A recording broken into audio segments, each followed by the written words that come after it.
Hello, everyone. Hello, family and friends. It is Thursday, the 14th of July. And as always, I'm just going to continue sharing what's on my mind and etc. And I appreciate the feedback, the interaction. I do. Thank you for the supportive comments regarding me sharing my story about my brother. As it turns out, I was looking at some stuff related yesterday, and today is the day. The 14th is the day that I discovered him gone.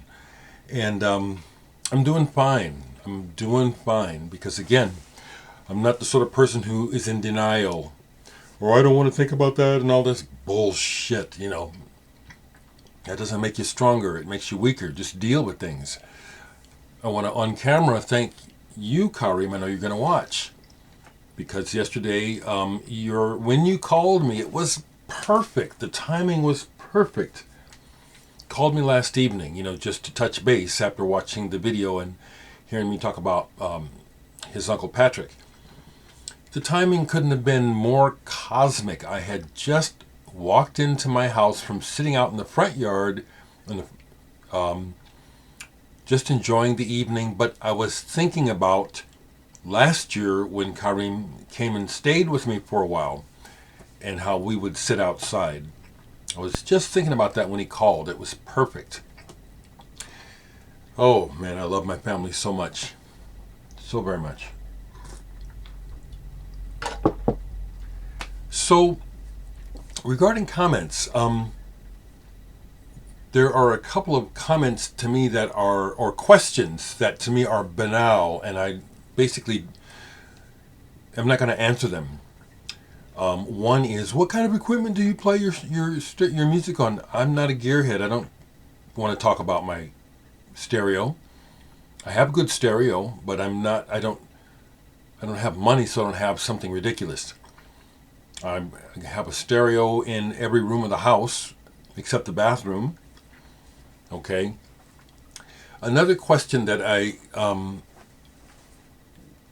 if you ask me, I can't answer it. If it pops up while I'm talking, that's different. But say, for example, it's happened a few times recently. I'll show something and say, well, I don't know this artist very much. Where should I start? My standard answer is start at the beginning.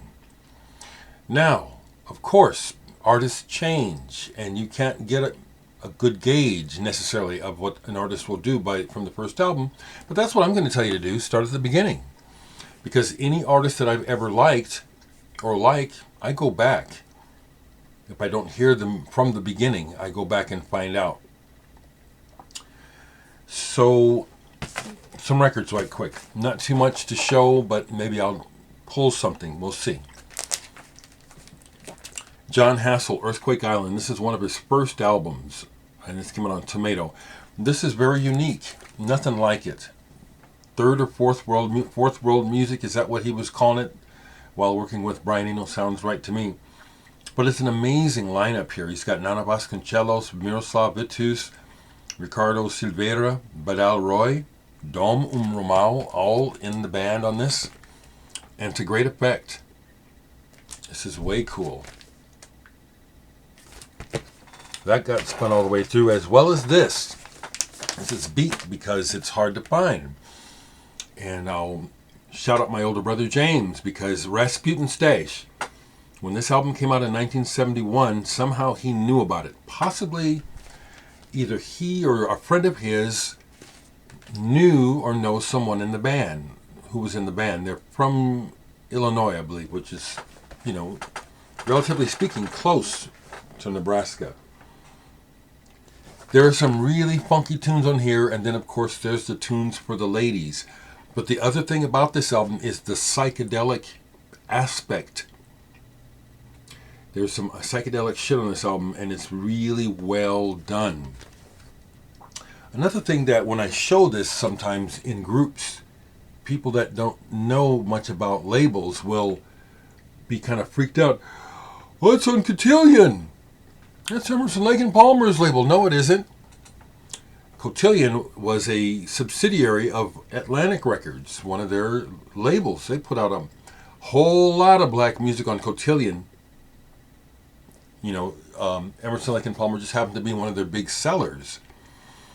But I've got several singles by different R&B artists that are on this label. Brooke Benton had his huge hit Rainy Night in Georgia on this label. Real good album. Real good. They made a second album, and Chris Cole, who's been... This is the second time you're getting mentioned if you happen to see this, Chris. Haven't talked to you in a while. Hope you're okay. But a while back, he sent me a burn copy of their second album, which was never released, which I highly appreciate. So cool of you, Chris. Okay. I listened to most of this. Things would just pop in my head. It's like, I haven't listened to that in a while. And so I played this John G. Perry, Sunset Waiting, who was in the band Caravan for quite a while.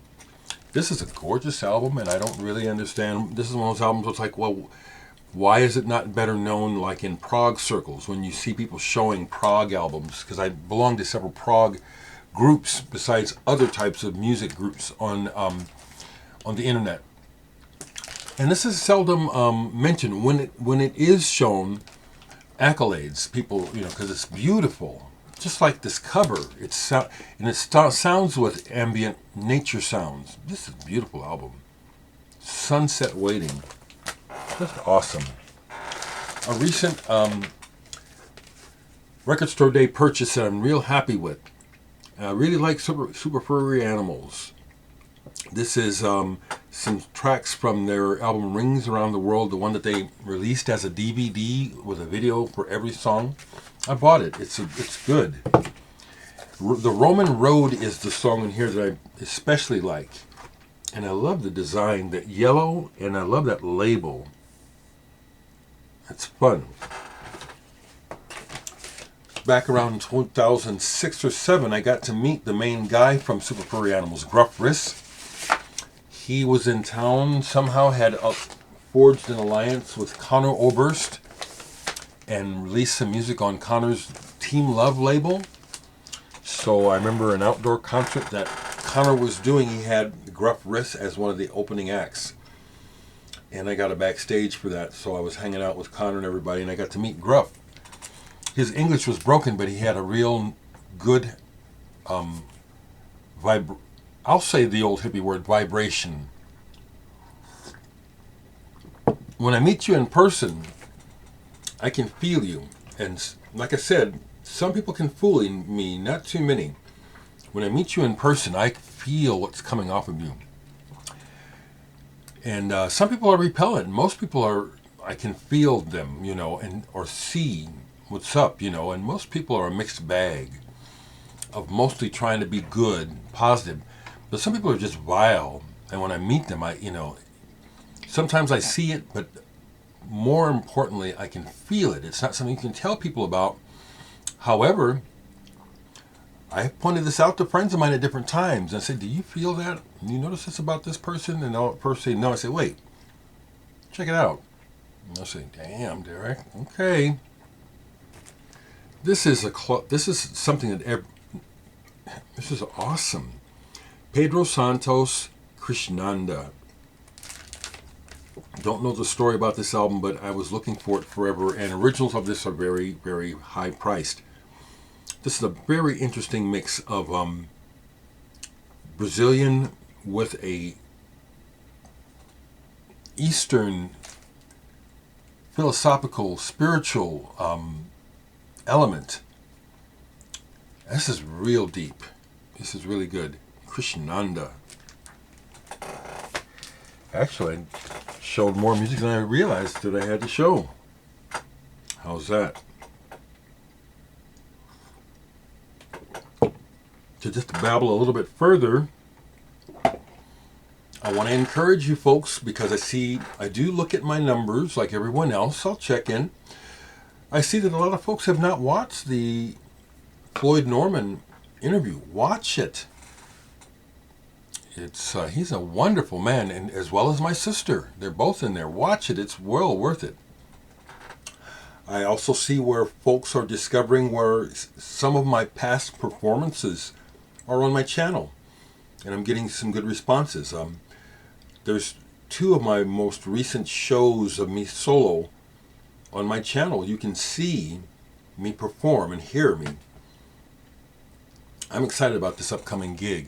I've been putting off setting up any of my own shows, just mainly not feeling like doing all the work involved yet. So getting on Lincoln Calling, I'm very happy. I rehearsed again last night for the show. Well, that's what's going on with me, folks.